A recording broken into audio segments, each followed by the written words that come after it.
Our last speaker, he is Dr. Christopher Willett. He is the chair of radiation oncology and the director of the gastrointestinal cancer section at Duke University. He completed college and medical school at Tufts, followed by a residency in radiation oncology at Mass General Hospital. I believe his father and son are both at Tufts Medical, went to Tufts Medical School as well. So it's quite the family tradition. He's also the author of multiple articles, book chapters, etc. Pioneer in oncology.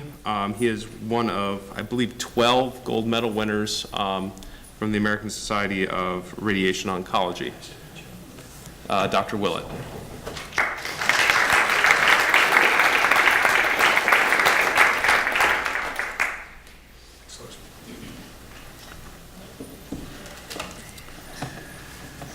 Well, I'd like to thank the organizers, Mr. Tatar, Lewis, for the invitation. It's very nice. I've had a very enjoyable visit. We're still in summer in Duke. I thought the timing would be a little bit better, but it's still warm in Durham. And what I'd like to start with is a case, and then try to give you a little bit of background information as to how to think about these types of patients. And this is a gentleman that was 65 in good health, developed rectal bleeding and narrowing of stools. He underwent a rigid sigmoidoscopy, pelvic MR, colonoscopy, and abdominal and thoracic imaging. This is the view of this patient's neoplasm through the sigmoidoscope. The lesion was 7 centimeters from the verge. As you can appreciate, it's a very bulky lesion, nearly circumferential. And the biopsy of this lesion was moderately differentiated adenocarcinoma. This shows the patient's pelvic MRI, and as you can appreciate, it's a very bulky lesion with extension into the mesorectum. Here are the sagittal images of this patient's lesion, showing again a very bulky lesion with invasion into the mesorectum. And what would be, in this situation, a patient with a clinical T3 rectal carcinoma, what would be the recommendations or the potential options for care at this point? There's no evidence of metastatic disease. Option one could be to proceed with total mesorectal excision, and John showed some of the data from the series looking at TME alone with local failure rates of approximately anywhere from 5 to 7%. We've heard about FOLFOX chemotherapy as an adjuvant treatment, employing this therapy as a neoadjuvant treatment before surgery. US style or Western European style chemotherapy with radiation of 50.4 gray with capecitabine. The above then followed by FOLFOX chemotherapy, then surgical resection. And very commonly in Northern Europe, the use of short course radiation therapy, which is in 25 gray in 5 fractions. And these are all options that can be considered for this patient. This patient was treated in a rather standard manner with extended course radiation of 50.4 gray with concurrent capecitabine. These are the pre-treatment images that I showed you. This is the post-treatment image showing a scar remaining in the mucosal tissues, really an excellent clinical response following treatment. So what would be the next step after the completion of concurrent chemotherapy with radiation? Proceed with a total mesorectal excision. John also discussed the approach of a transanal excision, a limited local excision for potentially as an approach. There's a lot of interest in a policy of what's called watch and wait, careful observation with surgery reserved for salvage. And there are those who might recommend a brachytherapy application as a sphincter preserving approach for this type of patient. In this clinical situation, the patient underwent a total mesorectal excision. And again, as John pointed out earlier in this discussion, this is an operation that not only removes the malignancy, but the entire mesorectal envelope, and you can see that glistening appearance that John had showed similarly.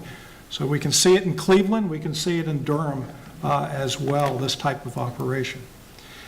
And the pathology of this patient's resected tumor showed a complete response of the primary, so it was T0. However, there was noted 1 out of 15 sampled mesorectal lymph nodes in the specimen. What are the next set of recommendations? As you can see, it's a complicated series of steps and processes that one thinks through on these patients. No further treatment given the response, additional chemotherapy, or perhaps the argument, perhaps FOLFOX should have been administered completely neoadjuvantly after short course or long course, but before surgical resection. So an array of options. So there are a variety of paradigms now in the treatment of resectable rectal carcinoma, and these are very relevant and very timely right now. Short course versus long course, which we'll talk to you about. The use of neoadjuvant chemotherapy without radiation therapy, or how to best combine it with radiation therapy. And the use of chemotherapy and radiation treatment without surgery for those patients having a complete clinical response. And so a number of approaches to look for. There's been and is a long-standing debate between short course versus long course radiation therapy. The Europeans, specifically the Swedes, have pioneered this approach of 25 gray in 5 fractions. So a very rapid course of treatment. Surgery is typically done within a week after the 5 treatments of radiation. Rarely do you see any change in the pathology after the short course of radiation. It's obviously got economical benefits, a lower cost, excellent compliance, and perhaps in some of the reports, less acute toxicity. The standard approach in the United States and a number of European countries is approximately 5.5 weeks of radiation combined with chemotherapy. Delayed surgery, typically 4, 6, and many are waiting even longer to assess a response to this treatment. Enhanced pathological response rates, more tumor regression, and in some studies, enhancement of sphincter preservations. Perhaps compared to short course, less serious late effects, and the potential application of watch and wait approaches for patients after chemotherapy and radiation. 4 interesting trials that have compared short course to long course. One from Poland in 2004. A very fine study from Australia and New Zealand, the TROG Trial. A more recent publication from the Swedes, the so-called Stockholm 3 study. And a follow-up study from the original Polish trial called the Polish 2, published relatively recently as well.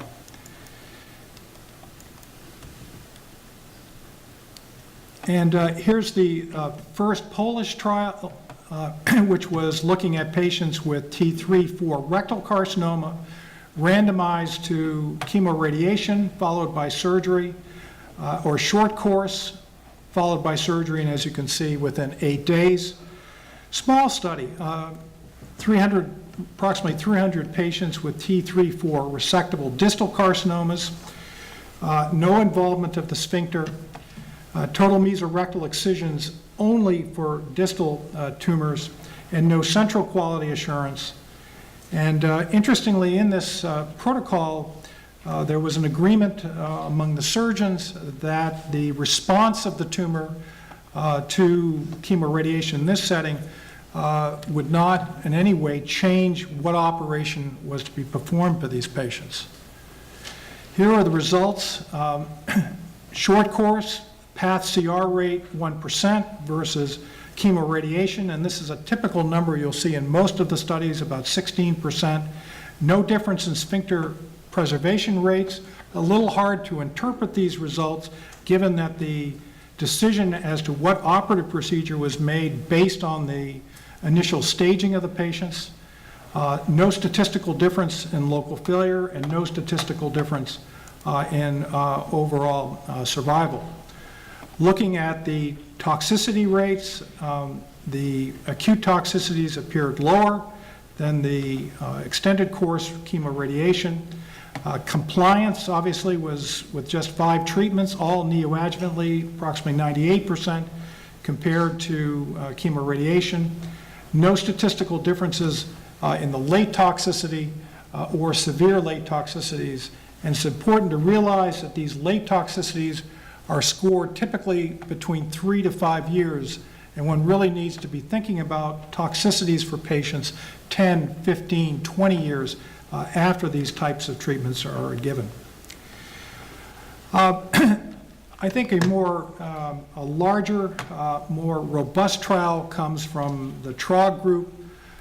This study took clinical T3 and any rectal carcinomas, ultrasound or MRI stage carcinomas of the rectum, randomized between short course, long course, again the same sequence of immediate surgery, 4 to 6 weeks, and in this study, adjuvant chemotherapy as well.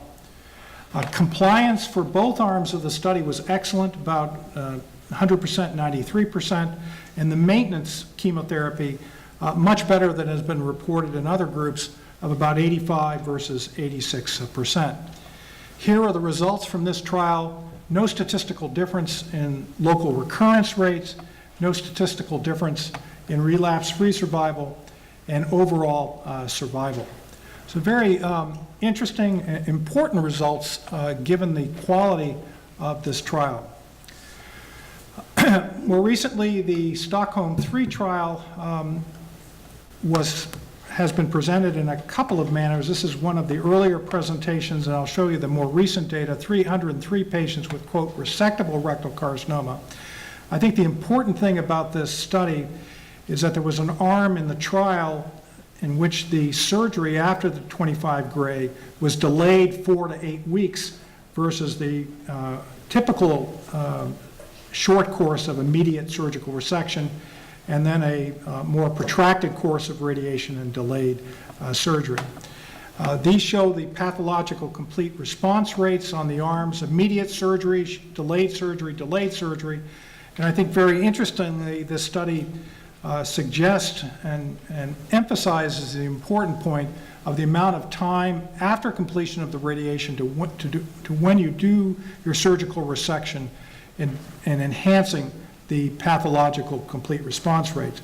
This is a more recent update, again emphasizing the timing of the surgery, delayed surgery, with a higher pathological response rates.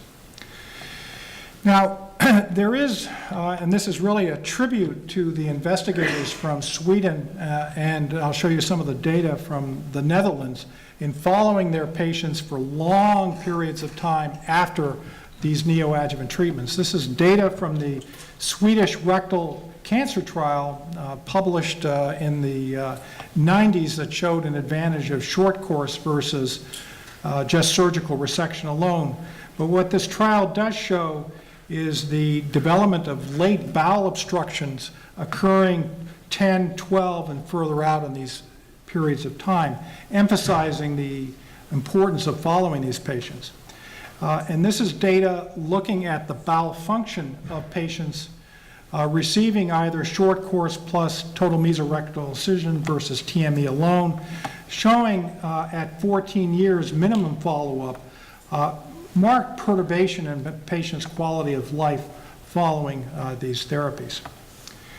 More recently, the TROG investigators, and that was the study that I shared with you a few minutes ago, that looked at short course versus protracted course radiation and looked at the long-term quality of life analyses. And this is pretty unique data, and I think shows some very interesting results. They looked at global health, sexual functioning, micturition, GI problems, and a host of other important quality of life endpoints for our patients that we care for that undergo these types of treatments.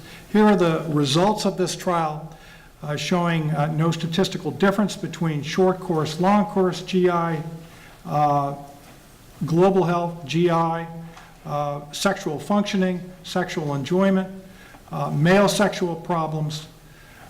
GI problems were not statistically different either, and they concluded that there was no important differences in these variety of quality of life endpoints between short course and long course.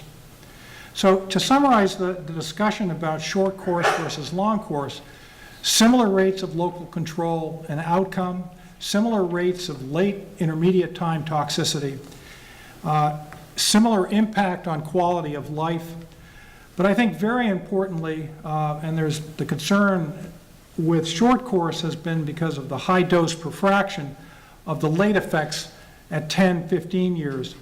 And I think also this issue of time after treatment is important for tumor regression and responses to patients. Now, this is an outline of an algorithm that has been published in the Journal of Clinical Oncology last year, really outlining the European and Scandinavian algorithms of short course and long course, trying to get a rationale for how to approach this. And they've subdivided their patients into low risk, intermediate risk, and high risk. And for low risk, and these are obviously stage 1 patients, but very favorable T3 rectal carcinomas, that is minimal invasion into the mesorectum. They are recommending total mesorectal excision alone. Intermediate risk, the more standard stage 2, stage 3, short course, TME and adjuvant chemotherapy. And for more advanced disease, T4 typically, the use of more chemoradiation. And this is, I think, a very interesting algorithm and approach towards a logical approach towards how to adopt neoadjuvant strategies for these patients. There has been, in the United States as well as a number of other countries, Europe and Asia, interest in just chemotherapy alone as a neoadjuvant therapy for resectable rectal carcinoma. Some small phase 2 studies, a retrospective report, and some pilot studies. And as John had mentioned earlier, the importance of understanding the risk of lymph node involvement where you're making clinical decisions based on imaging. And this is a very nice publication from the Sloan Kettering group that looked at 188 patients who had clinical T3 rectal carcinoma by EUS and MR and underwent surgery. And even if they were node negative by EUS, received chemotherapy and radiation, still 22% of those patients were found to have pathologically positive mesorectal lymph nodes. This really emphasizes the current limitations of the types of staging tools such as MR, endoscopic ultrasound, that we have at present. And it is a challenge for how we care for these patients. Here is some data that was published several years ago looking at a small number of patients, 26 with T3-4, treated with chemotherapy for a limited amount. And in their study, they reported 1 pathological complete response rate, an R0 resection rate of 100%. A larger study, 46 patients with clinical stage 2-3 rectal carcinoma treated with capecitabine, oxaliplatin, and bevacizumab, followed by resection. All 44 patients went to surgery. All R0 resections, and interestingly, pathological complete response rate with chemotherapy alone of 20%. Some complications, as you can see, leak rate of 13% and grade 5 toxicities as well. A Japanese phase 2 study published a few years ago, a high-risk group of patients, so-called poor risk by MRI, after capecitabine and oxaliplatin, path CR rate of 13% with downstaging and a very appropriate R0 resection rates, but a complication rate of 43%, perhaps some attributable to the bevacizumab with leakage and perforation.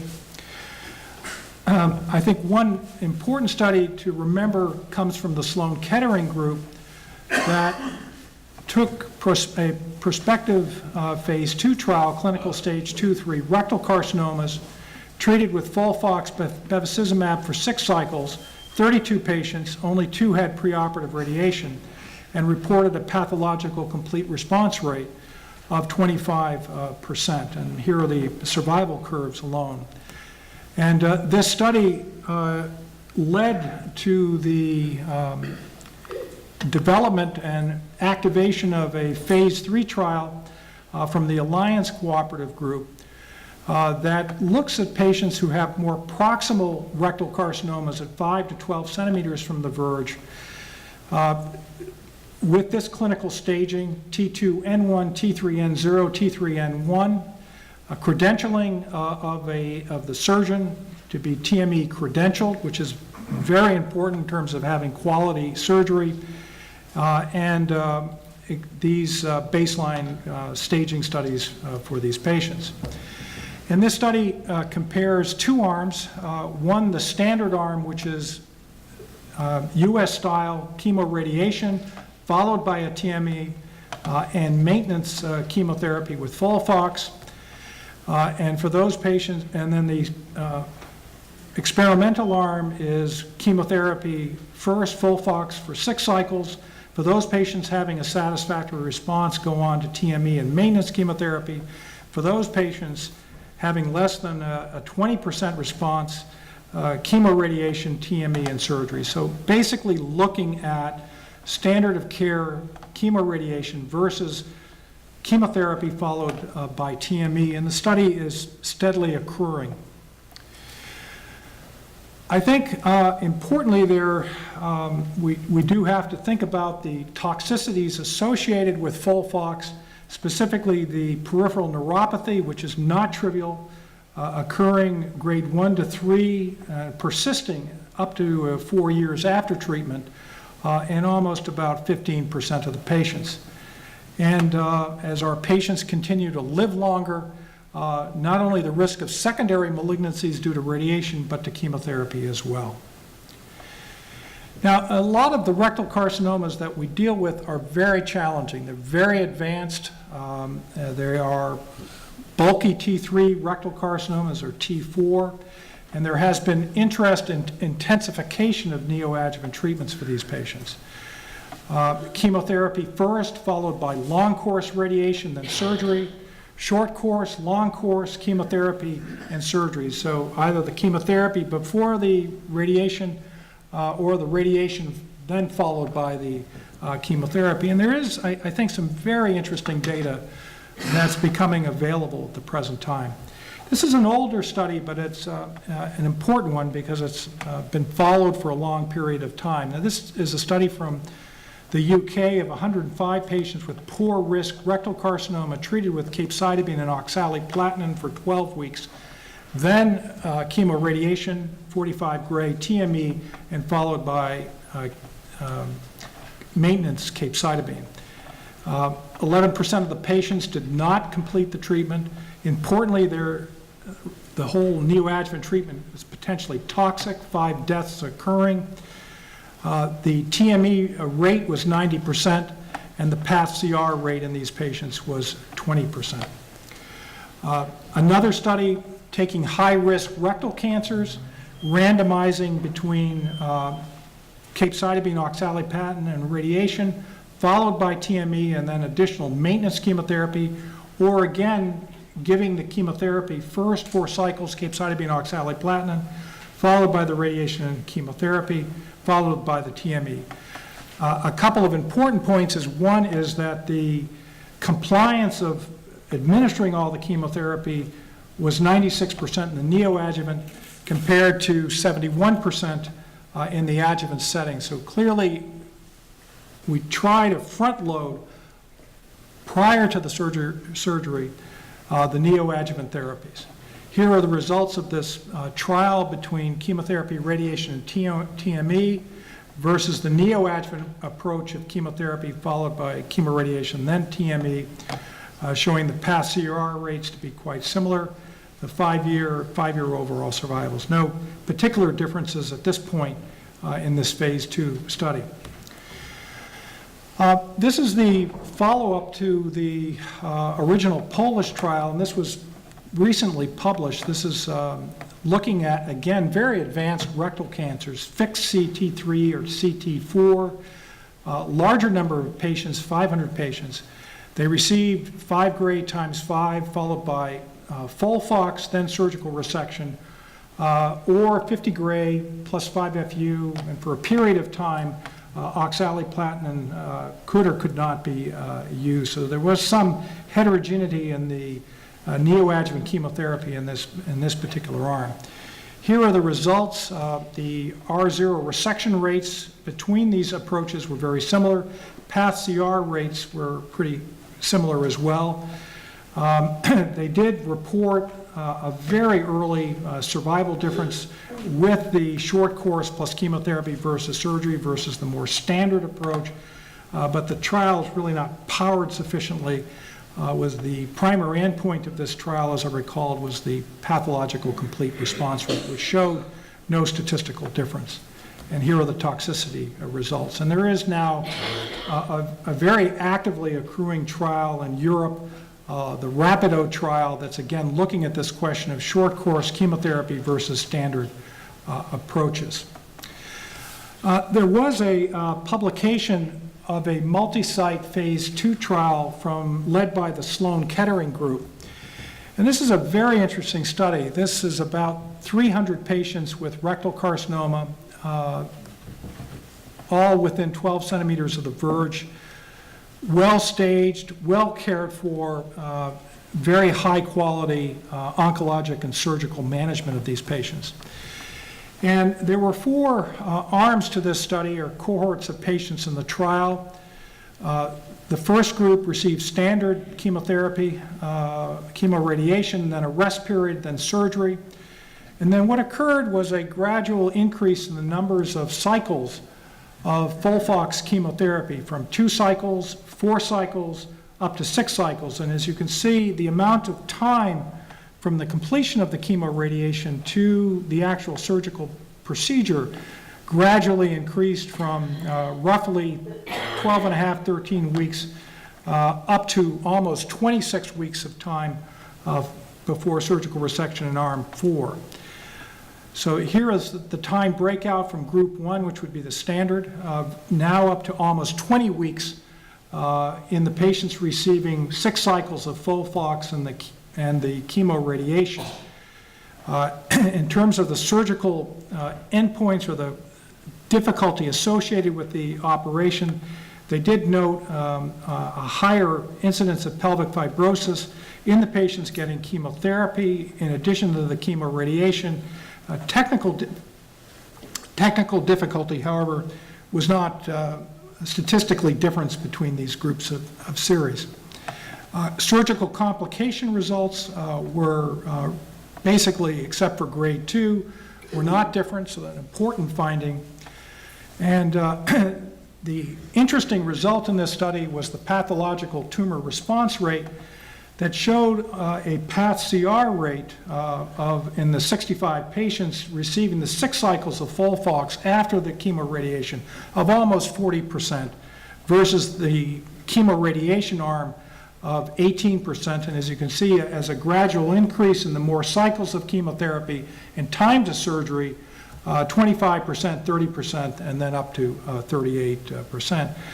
And a very interesting result, and multivariate analysis again showed that the patients receiving the 6 cycles this was an independent variable in the multivariate regression analysis for pathological complete response rate. So this is, I think, a very interesting study, and certainly is leading to a number of studies now towards a more aggressive neoadjuvant approach for these patients with this disease. In just the remaining few minutes is to talk a little bit about organ preservation. And for distal rectal carcinoma, this is critical because the goal should be not only to cure our patients, but also to preserve sphincter preservation. And organ preservation in rectal carcinoma has been a concern for decades. This is Jean Papillon, who developed a very interesting technique using a endocavitary irradiation of early rectal carcinoma back in the 1950s, and showed really quite excellent results. Local failure rates of less than 10%. It's an old series, but emphasizes that this is a strategy that can be adopted and cure patients, but also preserve their sphincter function. I think that the interest in non-operative treatment of rectal carcinoma after standard chemoradiation acquired a lot of attention from the work from a Brazilian surgeon, Dr. Haber Gama. She has reported on the results of patients that she has cared for after chemotherapy and radiation. In one of her earlier analyses, 360 patients with distal rectal carcinoma. About 30% of these patients had a complete clinical response. They were observed. They did not go to surgery. The local failure rate in these patients was only 6 out of 99 patients. 5-year overall survival, 93% and 85%. So interesting, but obviously selected results occurring in these patients. And this would be perhaps the type of patient where you're seeing a very impressive response and a simple scar being left after the surgical procedure. This is a more recent publication of her data. It's becoming not as robust as it was seen earlier. 90 patients with a complete clinical response. The 5-year local recurrence-free survival, 69%, clearly less than in the initial reports, and the overall survival results. But regardless, it shows an interesting approach, asking a question, and clearly the need for prospective studies. Some interesting data from the surgical group at Sloan Kettering, looking at a group of patients, 73 patients who were identified having a complete clinical response and underwent non-operative management, compared to 72 patients who had, after chemoradiation, had a complete pathological response. So comparing a group of patients undergoing a formal surgical procedure with a pathological complete response versus a complete clinical response. Here's the data on these patients. And what they showed was that 19 of the 73 developed local regrowth, but a high percentage of these patients still could be salvaged with rectal preservation, about 3/4 of these patients. And obviously this is the comparator arm, a very favorable group of patients. So some interesting data from a strong surgical group showing that perhaps in selected patients a non-operative approach could be developed. Now there are publications now coming out on prospective studies. This is one from the Netherlands, who referred to as the Wait and See trial. 21 patients with a complete clinical response, only 1 local failure undergoing a surgical salvage. The others remain disease-free. And these studies are obviously challenging because there's very short follow-up in these studies. Another European study, Watchful Waiting. This is a Danish prospective study that was published in 2015. Pretty aggressive treatment, 60 gray of radiation, endorectal brachy, chemotherapy and radiation. And of the 55 patients, 9 who developed local recurrence underwent salvage surgery, 3 DM, and the functional results at this time point were excellent as well. So some prospective data suggesting that this approach may be a very attractive approach. There are now, as a result of the Habagama's data and these other studies, a number of wait-and-see trials going on. Sloan Kettering has a phase 2 study. The Marsden, the Brazilians are running a randomized phase 2 studies. And more recently, an expert panel, European expert panel, has convened judging that patients having a complete clinical response, that watchful waiting and not going to immediate surgery may be a reasonable approach. So we've talked about short course versus long course treatment, and short course, at least with short, early, intermediate follow-up, is as efficacious, associated with the same potential changes in quality of life and late effects as long course treatment. Should clearly be thought of much more than we have been in the past.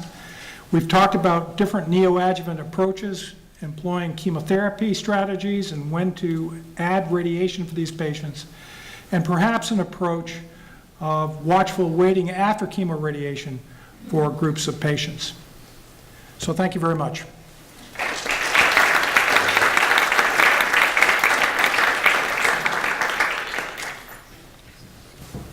Happy to take any questions.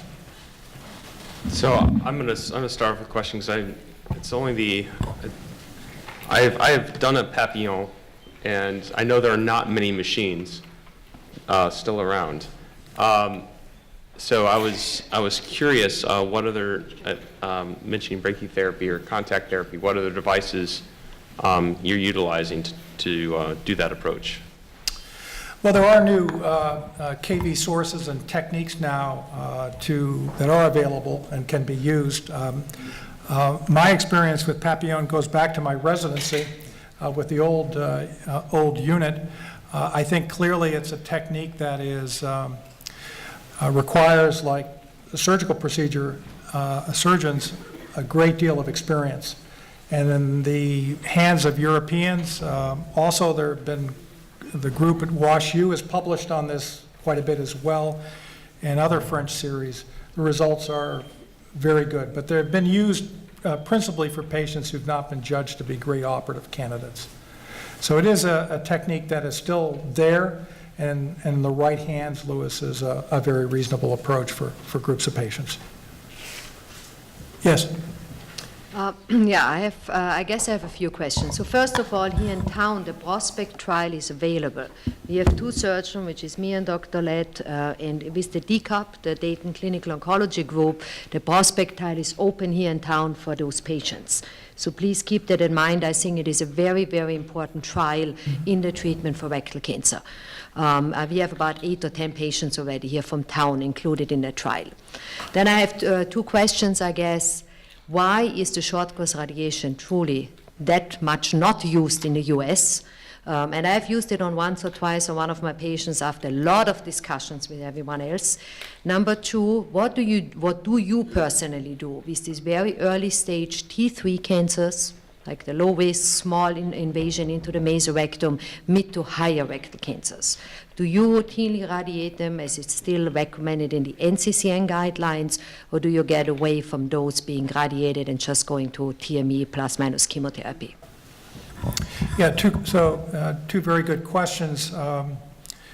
In terms of short course versus long course, it has been, I think, more embraced and accepted in Europe than it has been in the United States. I think that the concern has been that the late effects of high dose perfraction may result in more perturbations in quality of life, bowel function, as a result of the high dose perfraction. I will emphasize that the TROG trial in particular, which is really an excellent study, has shown no evidence of that. I would say that in the United States right now, there is a slow acceptance of short course that I've seen in my career, which is now almost 35 years, and we're seeing it much more frequently adopted. Interestingly, at our institution, our surgeons are colorectal surgeons, and there are three very experienced, seasoned colorectal surgeons are concerned about the use of short course in terms of potential perioperative and postoperative complications for these groups of patients. So I think where we're somewhat challenged has been perhaps experiences that may not have been as favorable as some of the randomized data that I did show with you. I think that NCCN guidelines has, in its more recent editing and versions, has put short course as a very acceptable option for patients to be treated as a neoadjuvant treatment in addition to chemoradiation. So I think it's beginning to hit mainstream, and I suspect that over the next 5 to 10 years we'll see much higher rates of use of short course than we are at the present time. Your other question is a very good one, and it's a very challenging one actually, which is more proximal favorable T3 rectal carcinomas undergoing high quality MRI imaging and what to do with these patients in the setting of high quality surgery. I think our approach still has been to recommend that these patients receive neoadjuvant chemoradiation. I think that we're still concerned at the risk of mesorectal nodal involvement that's not detected by a high-quality MRI result. I did show you the data from Sloan Kettering that 20% of patients were found to have positive mesorectal nodes even with a negative MR and even after chemoradiation. So perhaps on the cautious side, we still recommend neoadjuvant treatment for these groups of patients. On the other hand, there is data that say that selected groups of patients with limited mesorectal involvement and no nodal involvement after surgery, their local control results are 95% plus, and clearly adjuvant is not necessary. But we're not quite ready to take that leap of faith with neoadjuvants without TME directly for a T3, favorable T3. Yes? With respect to what we know about hypofractionation now, do you think they should investigate 8 gray for 2 or 3 fractions on an every other day protocol followed by chemo preoperatively instead of the 5 gray times 5? Well, I think there are a couple of issues that you have to keep in mind with hypofractionation. And hypofractionation refers for the non-radiation oncologist to larger doses of radiation being given over a short period of time so that there are a limited number of treatments. With hypofractionation, obviously it's a higher dose, but one also has to keep in mind the volume that's being treated. And the Swedish protocols that have used hypofractionation, or 5 gray times 5, have used slightly smaller field designs than US standards. I think we would all feel at this point to drop to a lower dose, even after, drop to a much smaller field that might be required if you were to use 8 gray or a certain number of limited hypofractionated treatments. Be concerned that we would not be covering the disease that we would need to do. I do think that it would be perfectly reasonable, and I certainly would support it, in a trial would be chemotherapy followed by short course of 5 gray times 5. There are studies ongoing right now, and I did show you the Polish study that has experience with that approach. But I'm not quite ready for 8 gray and 1 fraction for curable disease like rectal carcinoma, where the stakes are pretty high.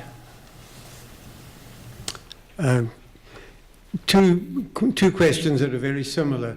First of all, Ohio is just getting legalized marijuana. Is that going to help? And hyperbaric chambers.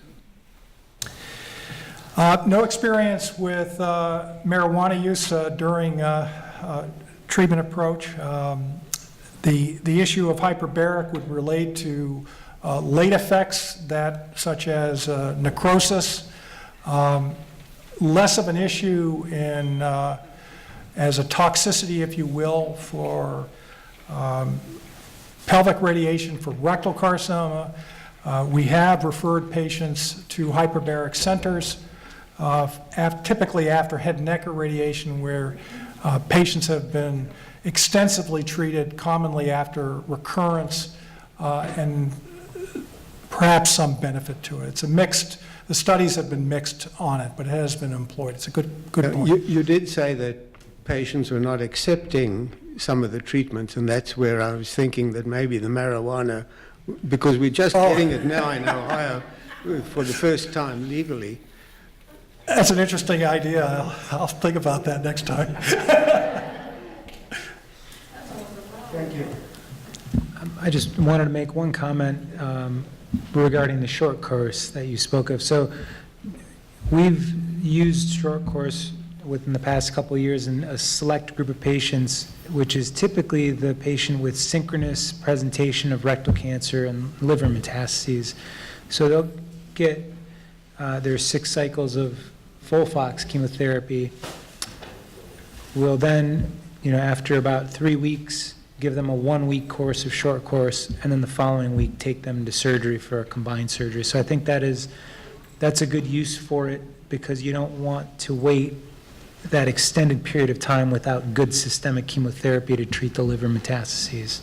Yeah, no, I think that indication has become widely accepted in the United States. I would agree. No, I would like to just add on to that. You did a good job expressing how important it is for long-term follow-up, that there is no long-term follow-up for the standard course, the U.S. standard course. Fair. So a lot of people have looked at the long-term data from the Swedish trial and have said, well, you know what, I don't see toxicity 15 years out. It must be solely something that happens with the shorter course of radiation, therefore I'm giving the less toxic treatment, which we don't have the answer for, and it's definitely biased. Yeah, I think we've been really handicapped by the lack of long-term data on more standard chemoradiation. Really, probably the best trial, and it's a pity that it's never been looked at, comes from the German randomized trial between preoperative chemoradiation versus postoperative chemoradiation. They've never provided any long-term follow-up, as the Dutch and the Swedes have shown us with short course radiation, and that is a definite criticism. Well, thank you very much.